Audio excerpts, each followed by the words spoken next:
In our last notes, we looked at factoring by grouping. So that was factoring something that had 4 different terms in our polynomial. Now we're going to look at factoring trinomials. Trinomials is a fancy way of saying that we have 3 different things. When we have a trinomial, it's in the form ax squared plus bx plus c. So it's sort of like our quadratic, we just don't have the equal to y part. When we have a trinomial, our first step is to always look for a GCF.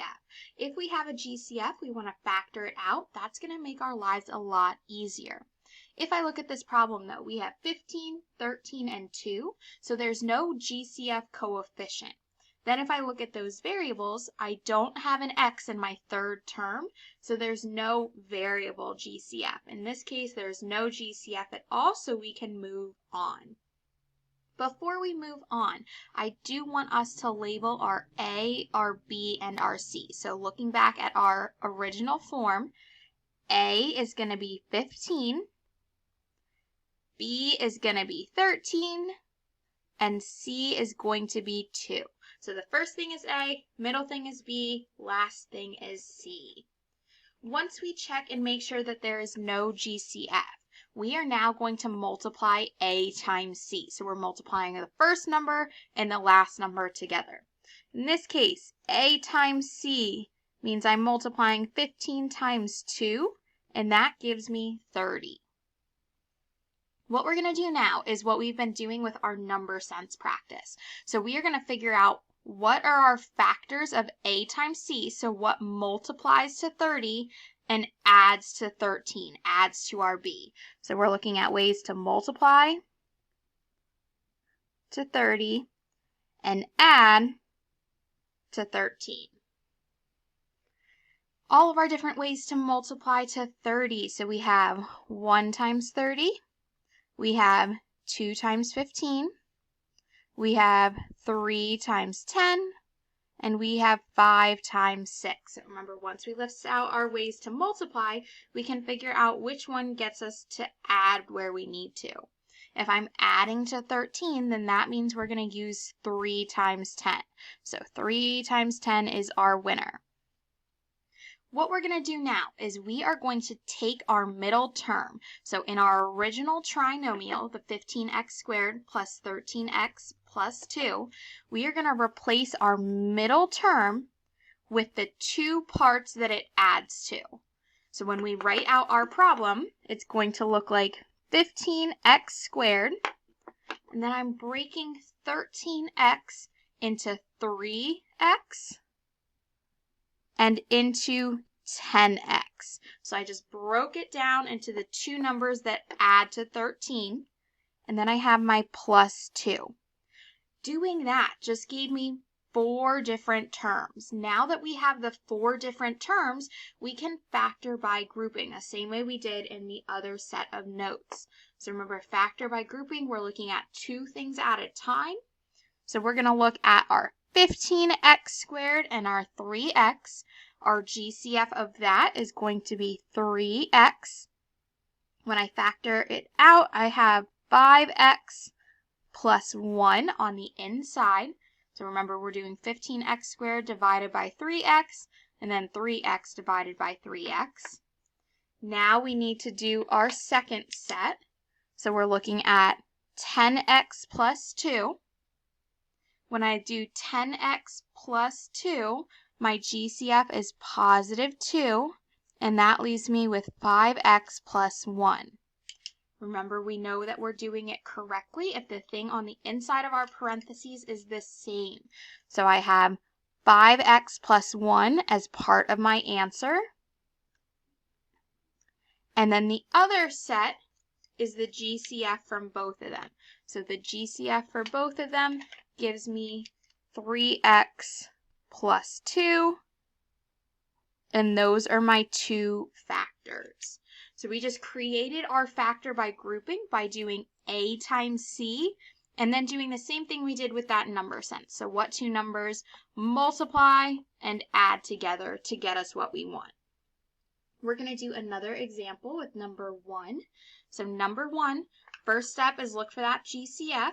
I'm looking and I see that 2, 5, and 3, there's nothing I can factor out of all of them.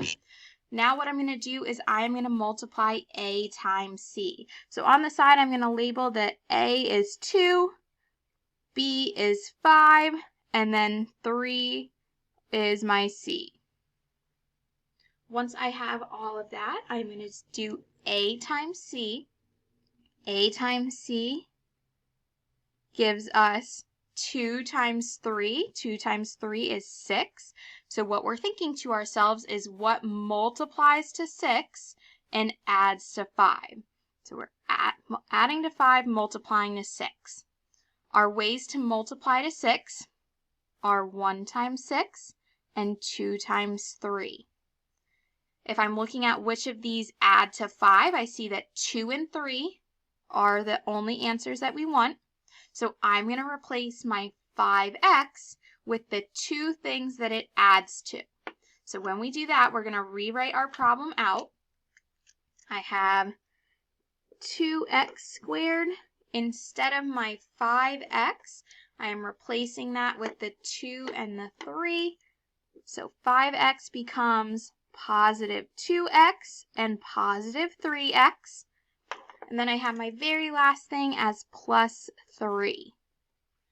From here, we're going to do our factor by grouping. So we're looking at those first two things together. My first two things are 2x squared and 2x. When I factor that, I can factor out a 2x. That leaves me with x as my first term and 1 as my second term. Now I am going to factor by grouping the second two. Between 3x and 3, my GCF is positive 3. And on the inside, 3x divided by 3 is x, and 3 divided by 3 gives me positive 1. The thing that they have in common is one part of my factor. So x plus 1 is one part of my answer. And then the second part is looking at those GCFs and combining them. 2x plus 3. So the only new thing with this is breaking down that middle term into the two parts. Let's do example number 2. For example number 2, we have 5m squared minus 17m plus 6.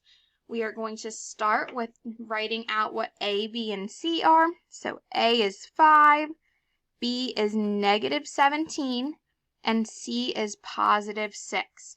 So we're doing a times c. A times c gives us 30. So we're going to list out all of our different ways that we can multiply to 30. 30 is 1 times 30, 2 times 15, 3 times 10, 5 times 6. With this problem, I'm adding to negative 17. If I'm adding to negative 17 but multiplying to a positive number, that means I'm going to have two negatives that I'm multiplying together. Remember, we have to have the negative in order to add to negative 17. A negative times a negative gives us that positive. So we're going to add negatives on everything here.